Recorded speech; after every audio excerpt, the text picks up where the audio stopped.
The black earth of the Mort region drinks deep. Here, where the endless war between heaven and hell has raged for 8 centuries, the soil grows fat on blood and marrow. The barrow mounds stretch like infected pustules across the crater-scarred landscape, each one a mass grave where the nameless dead are laid 3 bodies deep.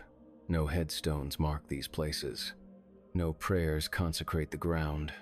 Only the endless whisper of wind through rusted wire and the soft patter of rain on unmarked earth. Father Matthias Vaughn pulls his mud-caked boots from the sucking ground as he approaches the 7th barrow. His black cowl drips with the perpetual mist that clings to this forsaken place.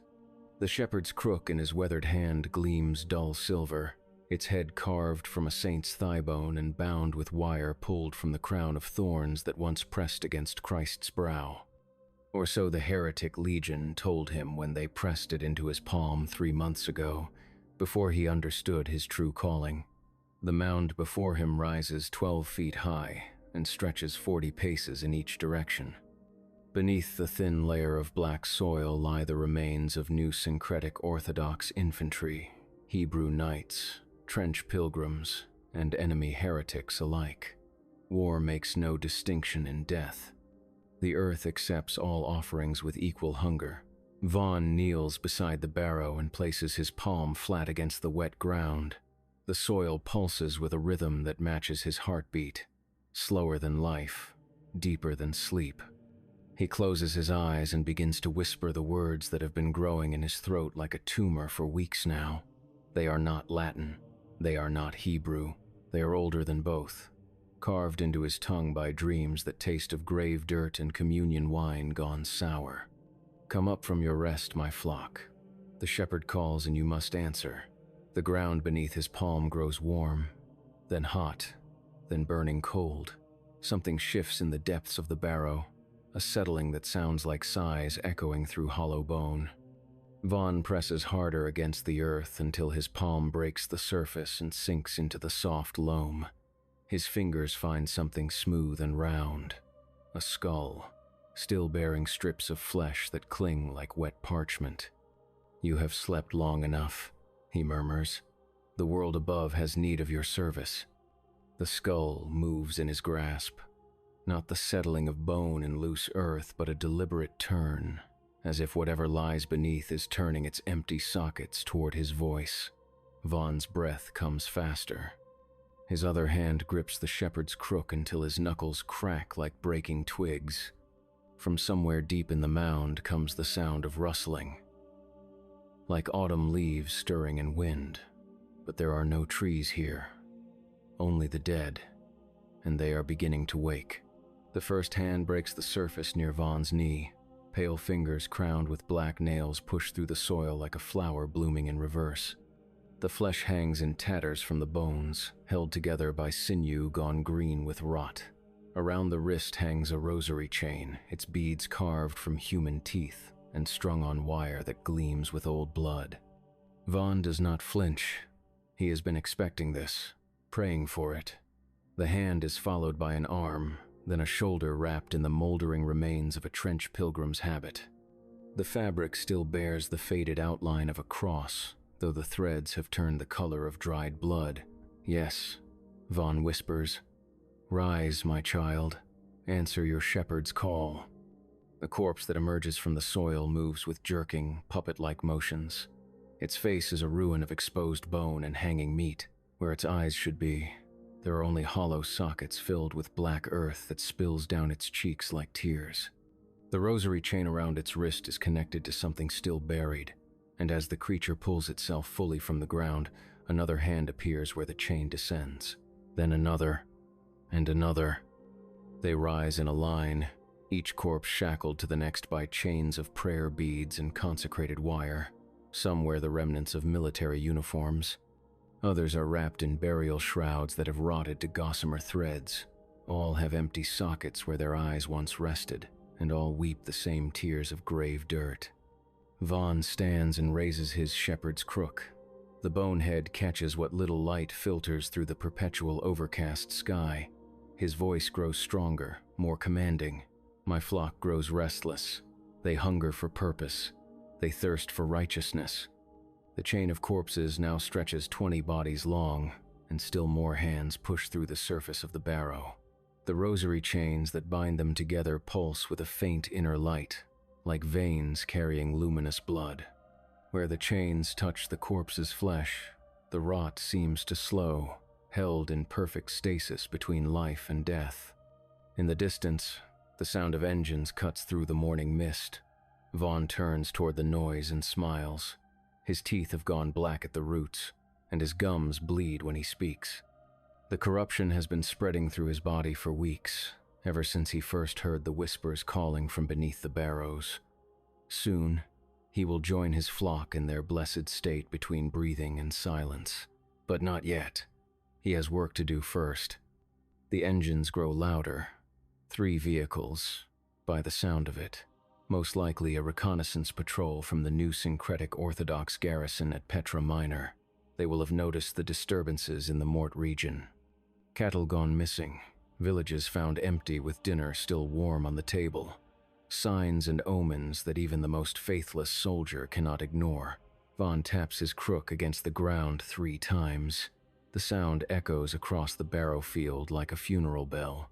The chain of corpses turns as one toward the approaching vehicles, their dirt-filled sockets somehow tracking movement they cannot see. They make no sound save for the soft rattle of their chains and the wet squelch of rotting feet against mud. Soon, Vaughn tells them, soon you shall have purpose again. Soon you shall know the joy of righteous labor. The first-hand truck crests the ridge to the east, its engine coughing black smoke into the gray sky. Vaughn can see the figures huddled in the back, wrapped in greatcoats and clutching rifles like prayer books. Good. Let them come. Let them see what faith can accomplish when freed from the constraints of breathing flesh. Behind him, the barrow splits open like a wound. Dozens more hands push through the soil, each one wearing its chain of prayer beads. The rosary that connects them all grows longer with each corpse that rises, forming an unbroken line that stretches from barrow to barrow across the entire field. How many dead rest beneath this cursed ground? How many souls wait for his call? Vaughn's smile widens until the corners of his mouth crack and begin to bleed. He will find out soon enough. The hand trucks are close enough now that he can see the insignia on their sides.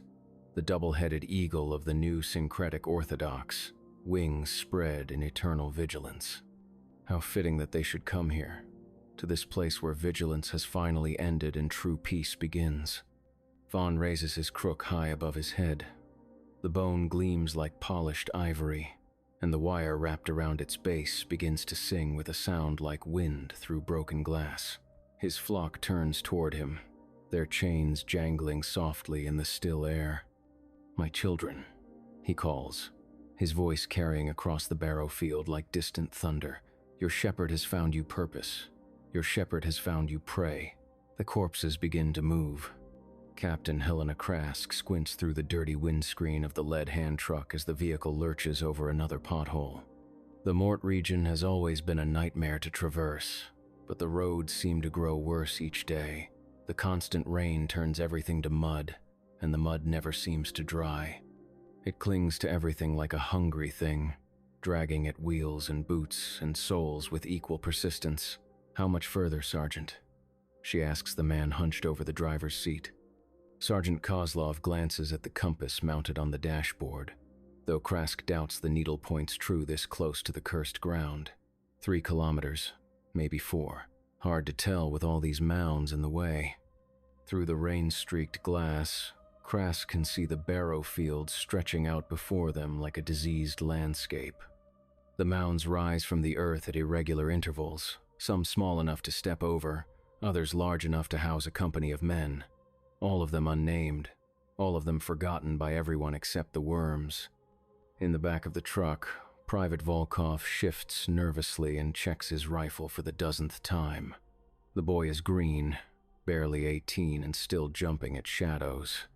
This is his first assignment to the Mort region, and Krask can see the fear growing behind his eyes like mold in a damp cellar. "Keep your eyes open," she tells him. Command received reports of disturbances in this area, missing livestock, Villages found empty. Could be heretic raiders. Could be something worse. What's worse than heretics? Volkov asks, trying to keep his voice steady. Krask doesn't answer. The boy will learn soon enough that in this cursed war there are fates worse than death, much worse. The second and third trucks follow close behind, their engines struggling with the wet ground. In total, they carry 24 men from the 5th Orthodox Infantry, armed with bolt-action rifles and blessed ammunition. It should be enough to handle whatever they find in the barrows. Should be. Through the mist ahead, a dark figure becomes visible on the crest of the largest mound. Krask lifts her field glasses and adjusts the focus. A man in a black cowl, holding what looks like a shepherd's crook. He stands perfectly still, as if waiting for something. Contact ahead, she calls to Kozlov. One individual, 700 meters. The sergeant nods and eases off the accelerator. Could be a civilian, gravedigger maybe, or a priest giving last rites. But even as he says it, both of them know something is wrong. Civilians don't come to the Mort region, not unless they have a very good reason or a very bad purpose. Krask raises the glasses again and studies the figure more carefully. There's something unsettling about the way he stands, too still and too straight, like a scarecrow propped against the wind. And around him, the ground seems to be moving. "Stop the truck," she orders. Kozlov brings the vehicle to a halt with a hiss of brakes and a spray of mud. The engines of the other 2 trucks idle behind them, their sound muffled by the mist. Krask climbs out and beckons to her men. "Deploy in skirmish line. Keep your rifles ready, but don't fire unless I give the order." The soldiers spread out across the muddy ground, their boots squelching in the black earth. The rain has picked up, turning the air thick and gray.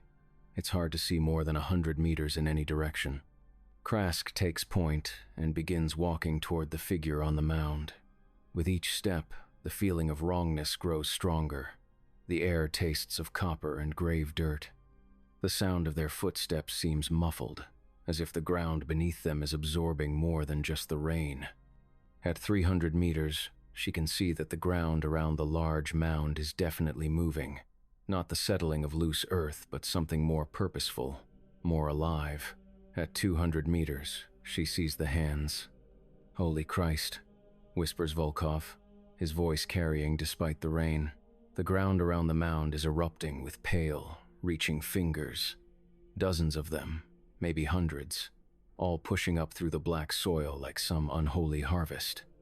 And they're all connected, linked together by chains that gleam with wet metal and darker stains. "Form square," Krask shouts, but her voice sounds thin and reedy in the thick air. "Prepare for contact." The figure on the mound raises his crook and the movement of the earth intensifies. Corpses begin pulling themselves from the ground, their bodies held together by rot and malice and the chains that bind them to their neighbors. They move with the jerky, unnatural gait of marionettes, but there's purpose in their movements. Intelligence. The first one to fully emerge wears the tattered remains of a Hebrew knight's surcoat, the Star of David still visible through the grime and decay. Its eye sockets weep black soil, and when it opens its mouth, grave dirt spills out like a waterfall. But somehow, impossibly, it speaks. The shepherd calls, it rasps. The flock must follow. More voices join the first, a chorus of the dead that grows louder with each corpse that breaks the surface.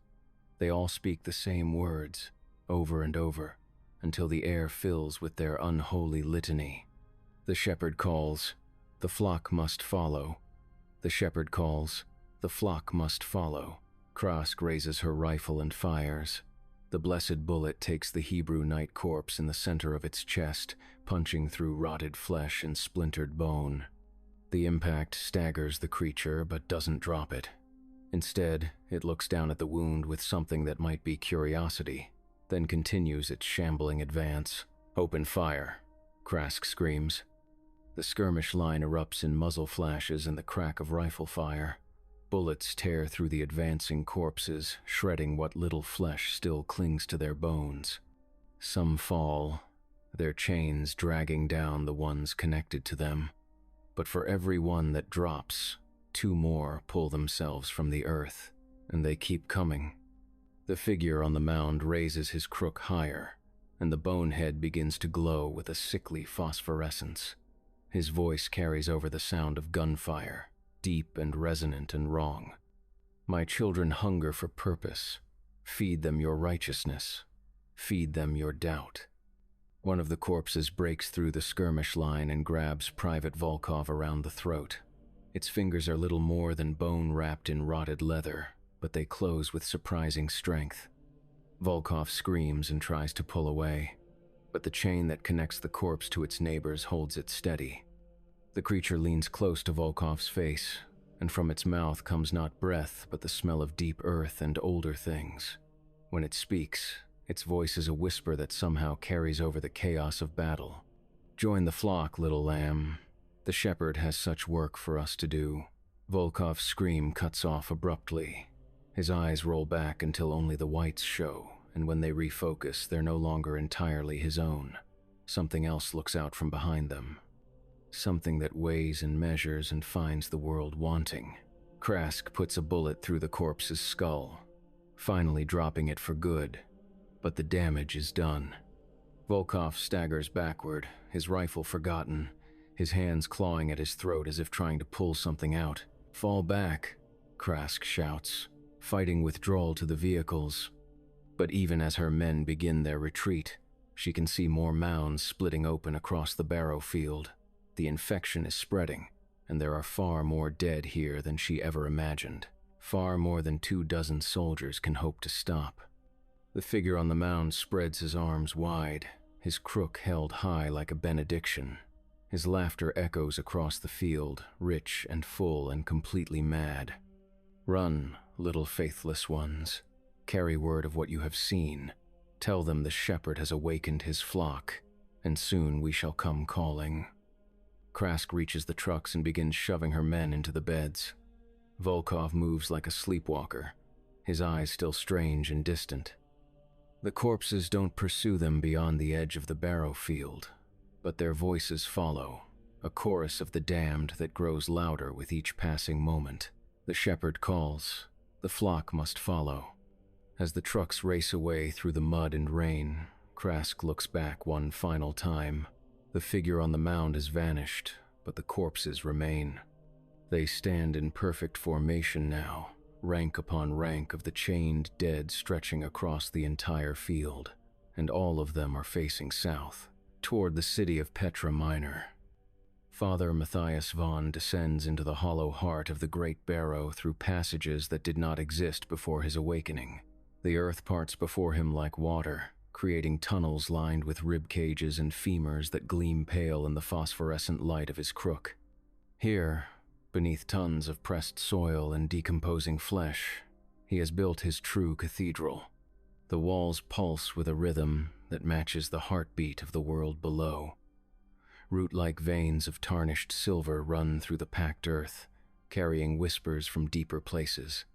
Places where the war between heaven and hell began long before the Hell Gate opened in Jerusalem.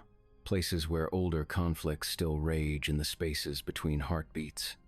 At the center of the underground chamber stands an altar built from the rib cages of giants. Not metaphorical giants, but the true children of the Nephilim who fell in the early days of the war. Their bones sing when touched, harmonizing with frequencies that make living flesh ache and bleed. Upon the altar lies a book bound in flayed skin and written in fluid that gleams black in candlelight. The shepherd's breviary, given to him by dreams that taste of centuries and smell of opened graves. Vaughn approaches the altar with reverence, his bare feet silent on the packed earth floor. The cold seeps through his flesh and into his bones, but he welcomes it. The cold is honest. The cold does not lie or make promises it cannot keep. The cold simply waits, patient as stone, for all things to find their proper place in the grand design. He opens the breviary to a page marked with a finger bone that still bears traces of flesh. The words on the page squirm like living things, rearranging themselves as he watches, but he no longer needs to read them. They have carved themselves into his memory, into his very soul, until he and the text are one. The shepherd knows his flock, he recites, his voice echoing in the bone-lined chamber. The flock knows its purpose. Purpose is to serve. Service is to consume. Consumption is to grow. The words of power flow from his lips like oil, thick and dark and nourishing. They sink into the earth around him, feeding the roots that connect this place to every other barrow in the field. Through those connections, he can feel his flock stirring above. 237 souls, all chained together in perfect communion, all waiting for his word to begin their march. But they are not enough. Not yet. Vaughn closes the breviary and turns to face the eastern wall of the chamber. There, carved into the earth itself, is a map of the region drawn in bone dust and blessed with blood from a martyred saint. Or perhaps a martyred heretic. In this place, beneath the weight of so much death, the distinction has ceased to matter. The map shows the barrow fields as they truly are, not random burial sites scattered across the landscape, but carefully planned positions in a vast circle around Petra Minor. Each field contains thousands of the faithful dead, soldiers who died believing they fought for righteousness. Their faith has sustained them through decomposition, kept their souls tethered to their rotting flesh through sheer force of conviction. Now that faith will serve a new purpose, Vaughn places his palm against the map and speaks words in the old tongue, the language that was old when the pyramids were young. The bone dust begins to glow, tracing lines of connection between each burial site. 7 fields in total, forming a septagram of death that encompasses the entire valley. 7 fields, 7,000 corpses, 7 companies of the faithful dead, all waiting for their shepherd's call. He smiles, and the expression splits his lips until blood runs down his chin. The corruption is accelerating now, spreading through his flesh like fire through dry tinder. Soon his transformation will be complete, and he will take his place among the blessed dead. But first, there is work to do. Vaughn returns to the altar and retrieves a small silver bell from beneath the breviary. The bell is older than Christianity, older than Judaism, older than the first temple raised to honor whatever gods watched over the early shepherds of Mesopotamia. Its sound cuts through flesh and bone and spirit, calling to parts of the human soul that civilization has forgotten. He rings the bell once, and the sound echoes through the roots that connect his chamber to the other fields. In the distance, muffled by tons of earth, he hears an answering sound, the rustle of thousands of bodies beginning to stir. Twice, and the rustling becomes a whisper. The voices of the dead, speaking in unison across the miles that separate them. The shepherd calls 3 times, and the whisper becomes a roar. 7,000 throats giving voice to a single word that shakes the foundations of the earth. Yes. Vaughn places the bell back beneath the breviary and begins his ascent to the surface. The earth closes behind him as he passes, sealing the chamber until the day when it will no longer be needed. Above, his flock waits in perfect formation, their chains gleaming in the perpetual twilight of the Mort region. But they are no longer alone. Across the barrow fields, the ground splits and cracks as more of the faithful dead answer their shepherd's call. They rise from their graves in perfect synchronization, their movements coordinated by the chains that bind them together. Chain to chain, soul to soul, until 7,000 corpses stand ready to march. Vaughn emerges from the earth like a flower blooming in reverse, the soil parting before him until he stands once again upon the crest of the great mound. His flock surrounds him now, rank upon rank of the chained dead stretching to the horizon. Their eye sockets weep tears of black earth, and their mouths move in silent prayer. He raises his crook, and the movement ripples through the ranks like wind through wheat. 7,000 corpses turn as one to face the south, toward the lights of Petra Minor that twinkle like fallen stars in the distance. My children, Vaughn speaks, and his voice carries to every corner of the vast assembly. The time of waiting is ended. The time of purpose has begun. We go now to bring the gift of true peace to those who still draw breath. We go to show them the beauty of surrender. The dead begin to march. They move in perfect synchronization, their footsteps creating a rhythm that echoes across the valley like the beating of an enormous heart. The chains that bind them together sing in the wind, a harmony of metal and wire that speaks of devotion and slavery and the thin line between the two. Behind them, the barrow fields lie empty and broken, their earth scattered like the pages of an unfinished book. But the story they began will find its conclusion in the streets of Petra Minor, where the living still cling to the illusion that breath and heartbeat have meaning. Vaughn walks at the head of his terrible congregation, his crook blazing with cold fire. The corruption has spread through his entire body now, turning his skin gray and his blood black. When he breathes, grave dirt spills from his lungs. When he blinks, worms writhe behind his eyelids. Soon, very soon, he will join his flock in their blessed state. But not yet. First, he must deliver them to their destination. First, he must complete the great work that began the day he heard the whispers calling from beneath the earth. The lights of Petra Minor grow brighter as they march, but they cannot outshine the phosphorescent glow of 7,000 pairs of eye sockets filled with consecrated earth. They cannot drown out the sound of chains singing hymns in the language of the grave. The shepherd leads his flock toward their final purpose, and heaven and hell alike tremble at their approach. Lieutenant Marcus Draven receives the emergency transmission as his company completes their morning inspection of the outer perimeter defenses. The voice crackling through the radio speaker belongs to Captain Krask, but there's something wrong with it.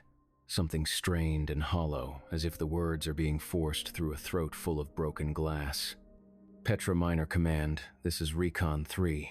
Emergency priority. Request immediate reinforcement at grid reference 77 Alpha.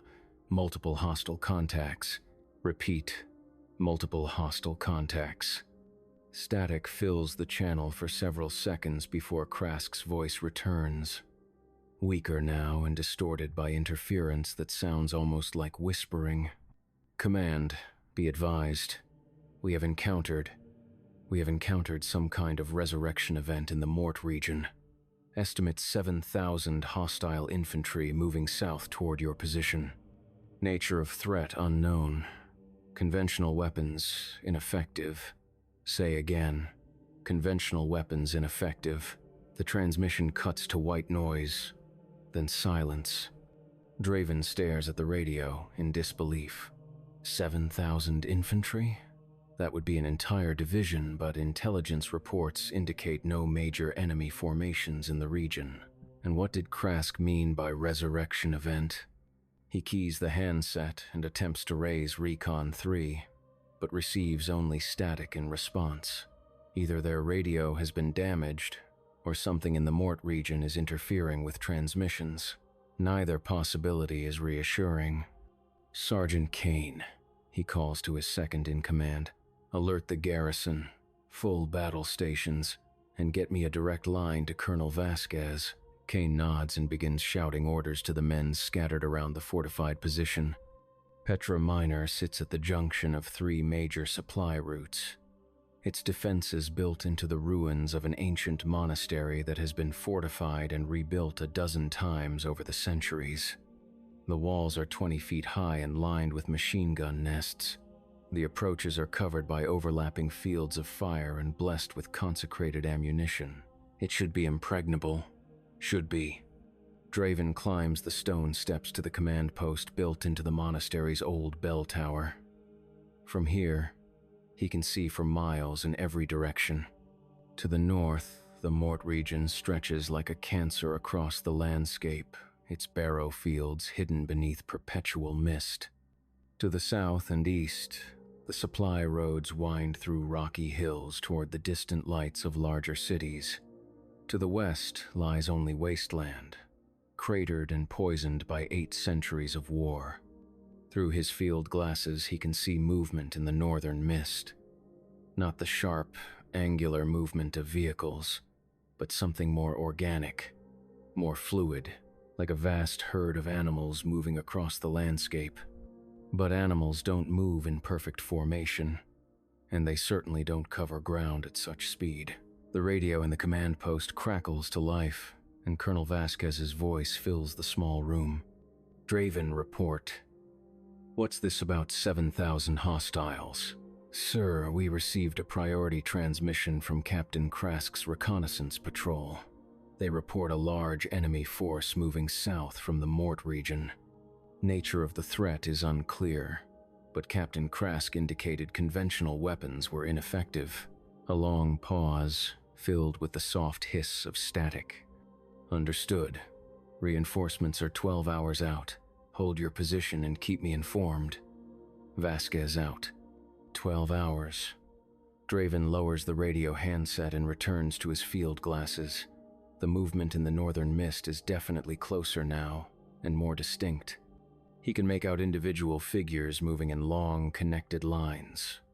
Thousands of them, advancing with the inexorable pace of a landslide. Sir? Kane appears at his shoulder, breathing hard from his climb up the tower stairs. The men are asking what they should expect. Some of them have been hearing rumors about the Mort region. Strange lights at night, animals found drained of blood, villages where all the graveyards have been disturbed. Draven doesn't answer immediately. Through the glasses, he can see that the approaching figures are definitely human in shape, but there's something wrong with the way they move. Too coordinated, too purposeful. And what are those things connecting them to each other? Tell the men to check their weapons and ammunition, he says finally. Whatever's coming, we'll meet it with steel and faith. That's all we can do. Kane nods and disappears back down the stairs, but Draven can hear the uncertainty in his footsteps. The men know something is wrong. They can feel it in the air, taste it in the rain that has been falling steadily for the past week. The taste of copper and old bones and things that should not be.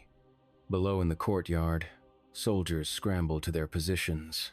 Machine guns swing toward the northern approaches. Rifles are loaded with blessed ammunition and arranged in precise stacks beside each firing position. Everything is ready for a conventional assault. But what approaches through the mist is anything but conventional. Draven adjusts the focus on his field glasses and feels his blood turn to ice water in his veins.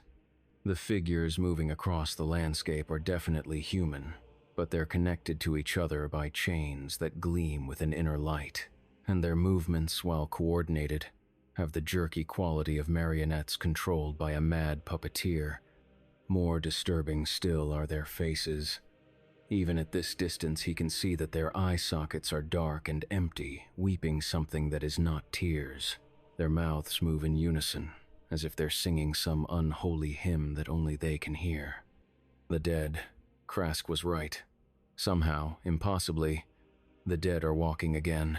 At the head of the vast procession, a single figure in a black cowl carries what looks like a shepherd's crook. He walks with the measured pace of a funeral procession, and the thousands of corpses behind him match his rhythm step for step. When he raises the crook, they all stop. When he lowers it, they resume their advance. The shepherd. The stories Draven heard as a child come flooding back, tales told in whispers around winter fires, about a figure who would come at the end of days to gather the faithful dead and lead them in one final crusade. Most dismissed such stories as superstition, the fevered imaginings of minds cracked by too much war. But the evidence of his own eyes cannot be denied. Draven keys his radio and opens a channel to all units. All stations, this is command. We are facing an enemy of unknown capabilities. Maintain discipline and conserve ammunition. Do not engage until they are within effective range. And remember, whatever happens, we hold this position. We are the shield that stands between these things and every innocent soul to the south. Make your shots count. The acknowledgements crackle back one by one, voices tight with fear but determined to do their duty. Good men, all of them. They deserve better than to die in this forgotten corner of hell, but that choice is no longer theirs to make. Through the glasses, Draven watches the shepherd raise his crook one final time. The gesture seems almost casual, but the effect is immediate. The vast army of the dead stops in perfect unison, their chains jangling softly in the wind.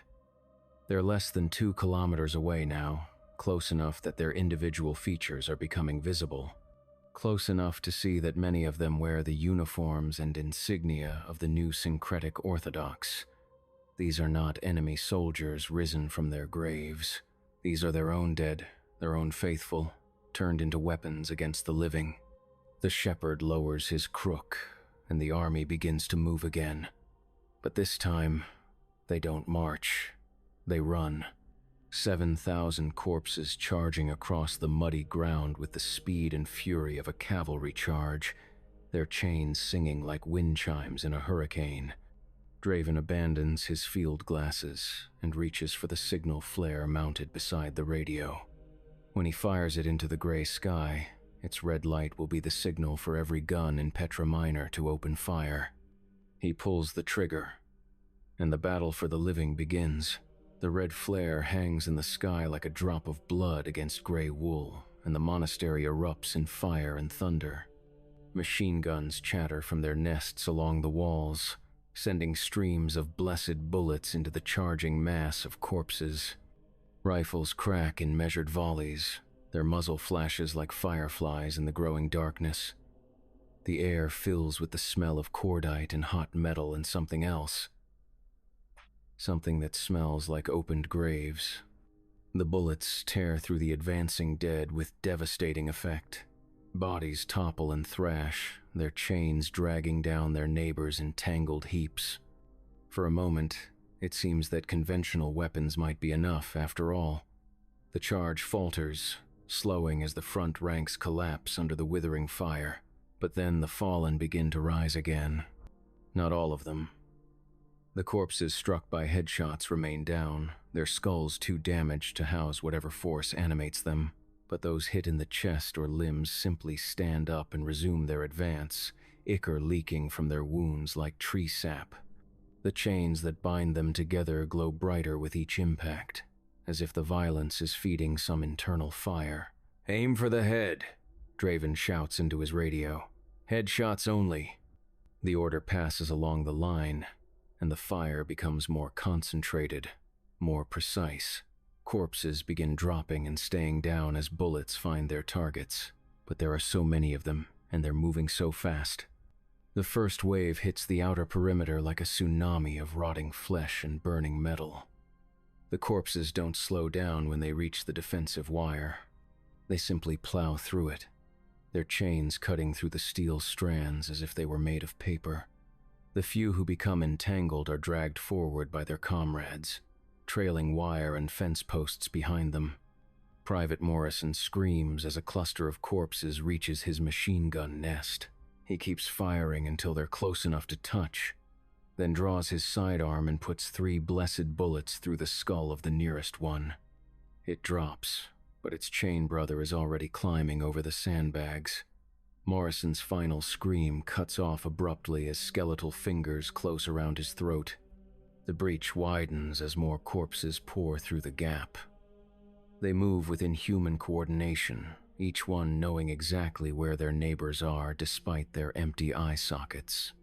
The chains that bind them together have become weapons, whipping through the air to entangle rifles and drag defenders from their positions.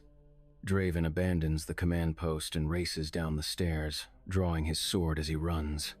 The blade is a relic from the 4th Crusade, blessed by 7 bishops and quenched in the blood of martyrs. If anything can put these abominations to rest, it should be this. In the courtyard, chaos reigns. Soldiers fire desperately at targets that refuse to stay down.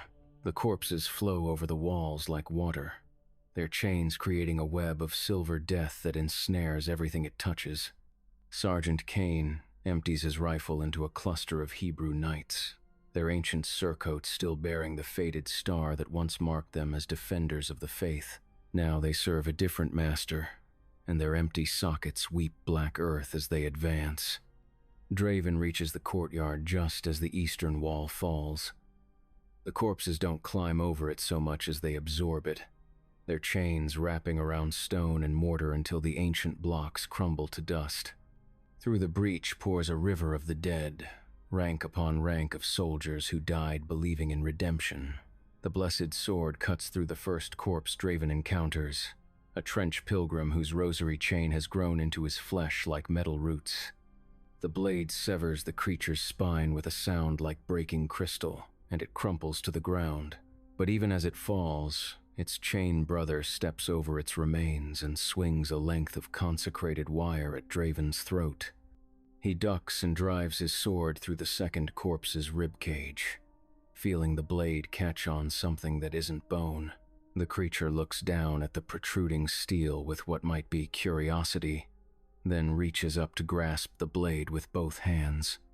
The blessed metal burns its flesh, sending up wisps of smoke that smell like incense and charnel houses, but it doesn't let go. "Your faith burns bright, little soldier," it whispers, its voice like wind through dry leaves. But even faith grows cold in the grave. The corpse twists the sword from Draven's grip with inhuman strength and tosses it aside like a broken toy. Its companions close in around him, their chains singing funeral hymns in languages older than Latin. Draven draws his sidearm and puts 3 shots through the nearest skull, but there are always more. Always more. Across the courtyard, the last defenders are being overwhelmed. Some fight to the end, emptying their weapons into the endless tide of corpses. Others break and run, only to be dragged down by chains that seem to stretch impossibly far. A few simply stand and wait, their minds shattered by the impossibility of what they're witnessing. Through it all, the shepherd watches from atop the ruined eastern wall.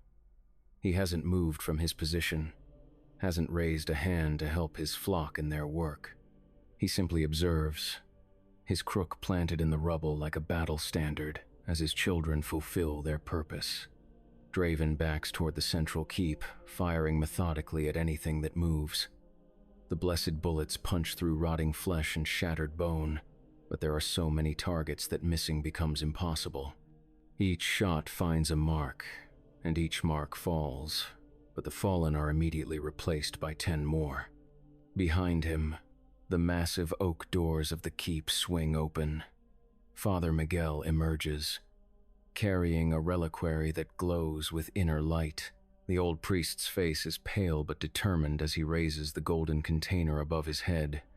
"Back, you abominations," he shouts, his voice carrying the authority of decades spent in service to the church. "I command you in the name of the Holy Trinity to return to your rest." The reliquary blazes like a small sun, its light washing over the nearest corpses. They stagger backward, their chains writhing like living things. Some of them actually begin to smoke, the blessed radiance burning away whatever dark force animates them. For a moment, it seems the priest's faith might turn the tide. The corpses hesitate, clustering together as if seeking protection from the holy light. Their chains dim and their movements become sluggish. Then the shepherd raises his crook, and everything changes. The bone head of the staff begins to glow with the same phosphorescent light as the corpse's eye sockets. But where the priest's reliquary burns with warm, golden radiance, the shepherd's light is cold and sick and wrong. It doesn't illuminate so much as reveal, showing the true nature of things that were better left hidden. Under that awful luminescence, the walls of the monastery become transparent. Draven can see through them to the foundations beneath, where older stones bear older symbols. Symbols that predate Christianity by millennia. Symbols that speak of gods who demanded blood and flesh and the screaming of the innocent. The monastery has been built on cursed ground. The very stones that were meant to protect them have been tainted from the beginning. Father Miguel's reliquary begins to crack. Hairline fractures appear in the golden surface, and the warm light within flickers like a candle in wind.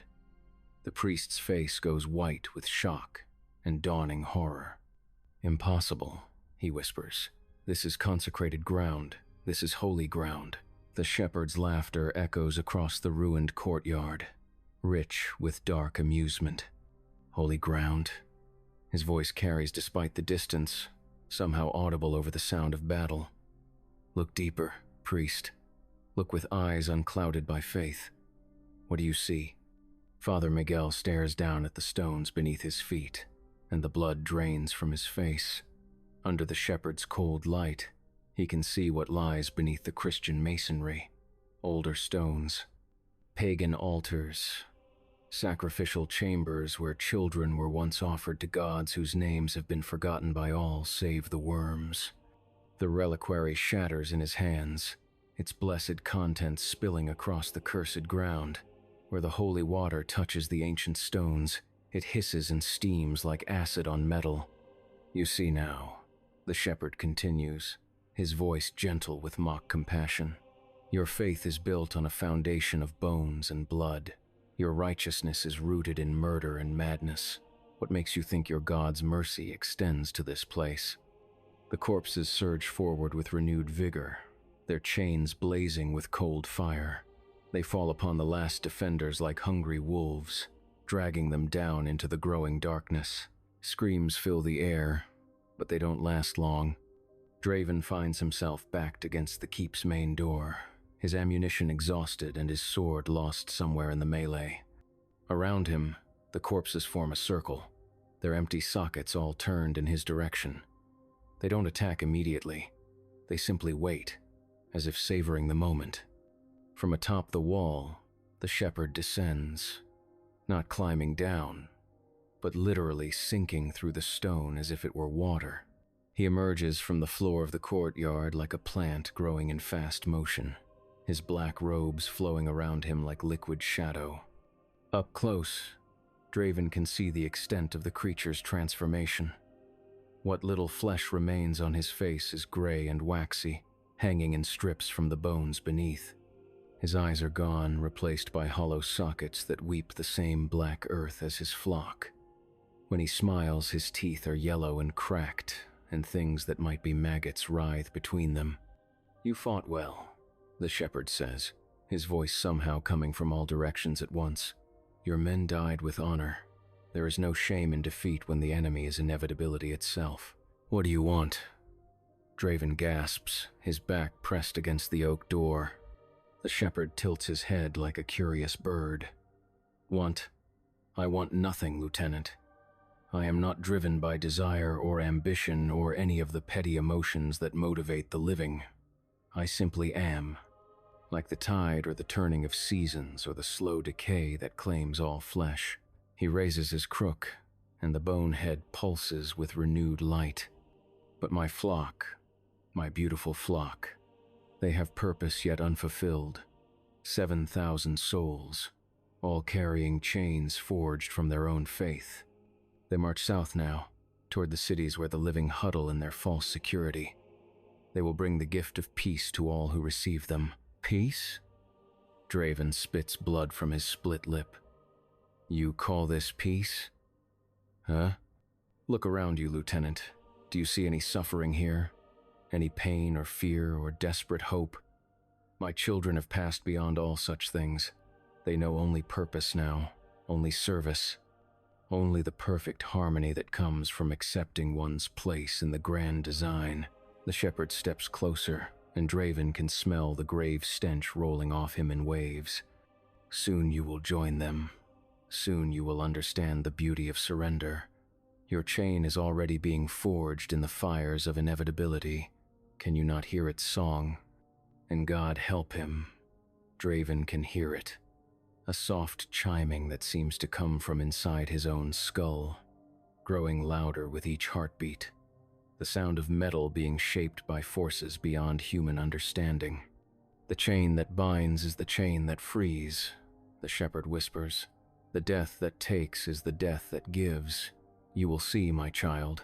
You will see. Father Miguel stumbles forward, his cassock torn and bloody. In his hands he clutches a simple wooden cross, the kind carried by the poorest pilgrims. It doesn't glow with holy light or burn with righteous fire. It's just wood. Plain, humble, human wood. In nomine Patris, he begins, his voice shaking but determined. The shepherd turns toward him with mild interest. Still clinging to your prayers, priest, even now when you have seen the truth of this place. Et filii. Miguel continues, raising the wooden cross higher. Your God cannot hear you here. The stones themselves cry out against him. The very ground rejects his presence. Et spiritus sancti. Miguel completes the sign of the cross, and for a moment nothing happens. The shepherd waits patiently, almost kindly, for the priest to realize the futility of his gesture. Then the wooden cross begins to burn. Not with holy fire, but with simple earthly flame, the kind of fire that warms hearths and lights candles and reminds humanity that even in the darkest night there is light. It spreads from the cross to Miguel's hands, but instead of burning his flesh, it seems to flow through him, illuminating him from within. The shepherd takes a step backward, his empty sockets turning toward the burning priest with something that might be concern. Impossible, he whispers. This ground is cursed. This place is forsaken. Miguel's voice grows stronger, more certain. God is not found only in consecrated cathedrals and golden reliquaries. He dwells also in simple faith and honest hearts.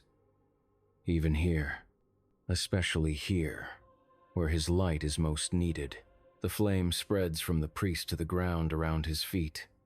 Where it touches the cursed stones, they crack and crumble, revealing clean earth beneath. The corruption that has poisoned this place for millennia begins to burn away like morning mist. The corpses surrounding Draven begin to wail, their voices rising in harmonious agony.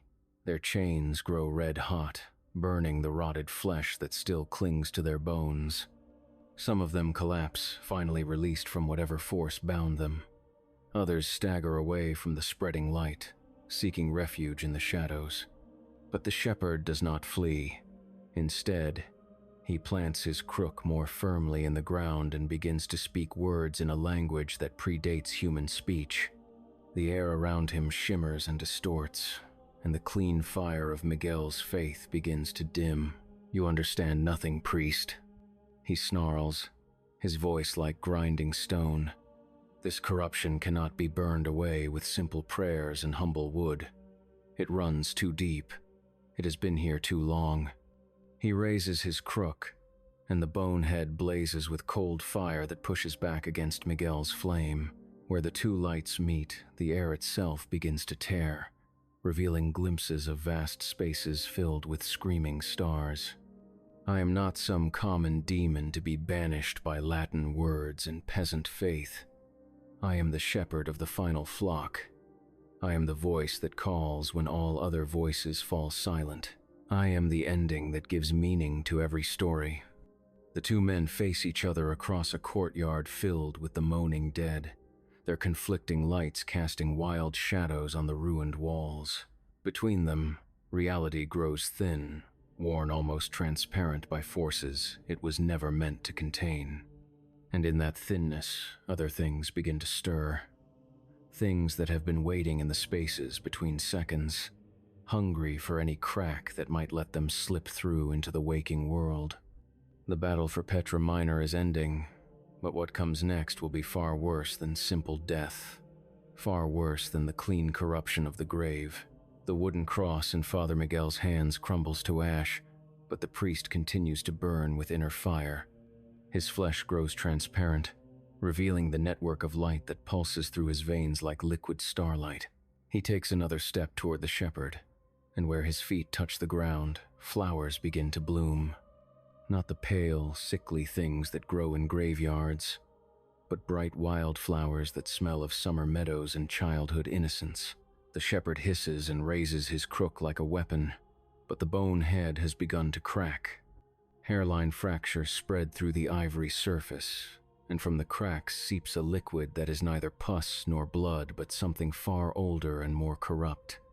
You cannot stop what has already begun, he snarls, his voice growing weaker with each word.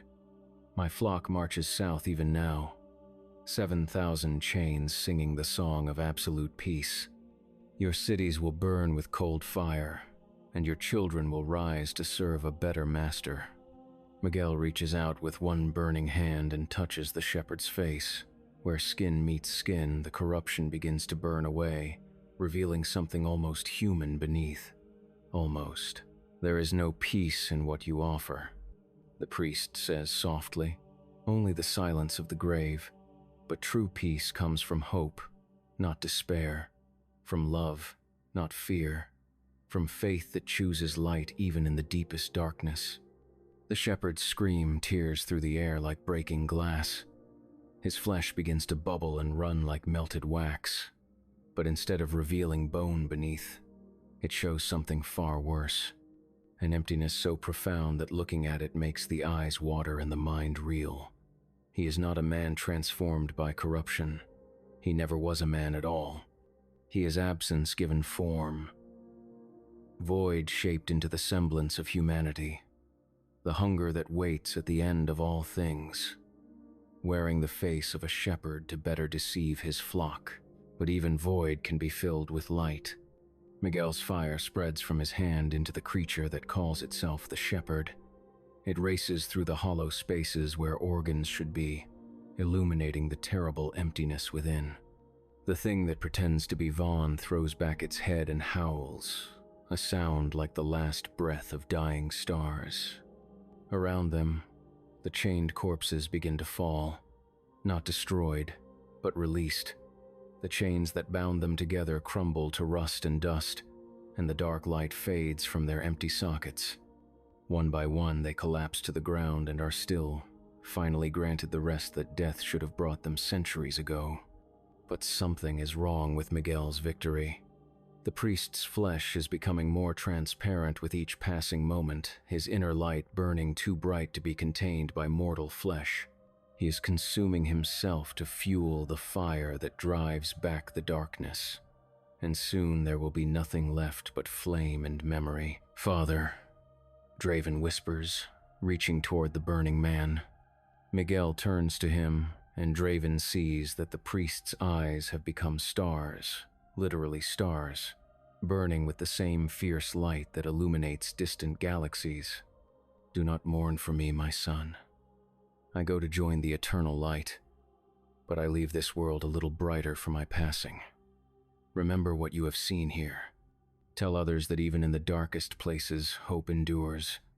Tell them that love is stronger than death, and faith more powerful than despair." The priest's voice grows fainter with each word, as if coming from an enormous distance. His form wavers like a candle flame in wind, and then, with a sound like distant singing, he is gone. Where Father Miguel stood, only a small pile of ash remains. But the ash glows with soft warmth, and from it spring more of the bright wildflowers. They spread across the courtyard in expanding rings, transforming the cursed ground into something resembling a garden. The thing that was never truly the shepherd lies motionless among the flowers, its form already beginning to dissolve back into the nothing from which it came. But as it fades, it speaks one final time, its voice barely a whisper. "You have won this battle, priest, but the war is far from over. My flock still marches south, and other shepherds will rise to take my place. The hunger never sleeps.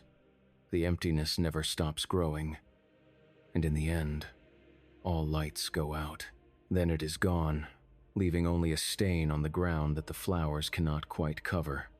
Draven stands alone among the ruins of Petra Minor, surrounded by the bodies of the truly dead and the supernatural quiet that follows great battles. In the distance, he can hear engines approaching. The reinforcements Colonel Vasquez promised, arriving far too late to change anything but perhaps in time to bear witness. He walks to where the ash of Father Miguel still glows among the flowers and kneels to gather a handful. It feels warm against his palm, and for a moment he could swear he hears the old priest's voice speaking words of comfort and hope. But when he looks south toward the lights of the distant cities, he sees movement on the roads. Long lines of figures walking in perfect synchronization, their chains gleaming in the moonlight. 7,000 corpses still marching toward their final destination, no longer guided by their shepherd but driven by momentum older than memory. The battle for Petra Minor is over. The war for the world has just begun. Draven closes his fist around the glowing ash and begins to walk south. Behind him, wildflowers bloom in a ruined monastery. Ahead of him, the armies of the dead march towards cities full of the living. And somewhere in between, in the spaces where hope meets despair and faith confronts emptiness, the true battle for the human soul continues. The stars watch from their distant heights, burning with the same light that once filled a simple priest's eyes. They have seen civilizations rise and fall, watched species evolve and go extinct, observed the birth and death of galaxies without number. To them, the struggles of humanity are but a momentary flicker in the vast darkness of space. But flickers, however brief, can illuminate the darkness. And sometimes, that is enough. In the ruins of Petra Minor, flowers continue to grow. They will bloom here long after the war is over, long after the last human voice falls silent, long after the earth itself is cold and dead. They are not much, these simple wildflowers, but they are proof that even in the deepest darkness, even in the most cursed ground, life finds a way. And where life endures, hope endures. And where hope endures, light endures. The chained dead march south through the night, their empty sockets weeping tears of black earth. 7,000 corpses walking in perfect synchronization, no longer guided by their shepherd but driven by forces older than civilization. They move through sleeping villages and past darkened farmhouses, their chains singing funeral hymns in languages that were old when the pyramids were young. No one sees them pass. No one hears their silent footsteps or the soft rattle of their consecrated bonds. They are the army that marches between heartbeats, the congregation that gathers in the spaces between dreams. They are coming for the cities of the living, and nothing in heaven or earth can turn them from their path. Behind them, in the ruins of Petra Minor, Lieutenant Marcus Draven walks south with a handful of glowing ash clutched in his fist. He knows he cannot stop what is coming. He knows the reinforcements will arrive to find only empty barracks and flowering courtyards. He knows that somewhere ahead of him, 7,000 corpses are marching toward a destination they will reach long before any warning can be sent. But he walks anyway, because that is what the living do. They walk forward into uncertainty, carrying whatever light they can gather, hoping against hope that their small flame might kindle something larger in the darkness ahead. The flowers bloom behind him, the dead march ahead of him, and between these two certainties, the eternal struggle between hope and despair continues its ancient dance. The war will go on. It has always gone on. It will always go on. But tonight, in one small corner of hell, a priest chose light over darkness and love over fear. Tonight, simple faith proved stronger than complex corruption. Tonight, wildflowers bloomed in cursed soil. Tonight, that was enough. The chained dead disappear over the southern horizon, their destination unknown but their purpose clear. They carry with them the weight of 8 centuries of war and the accumulated despair of countless battles. They are the army that never sleeps, the congregation that never doubts, the flock that follows its shepherd even unto the end of the world.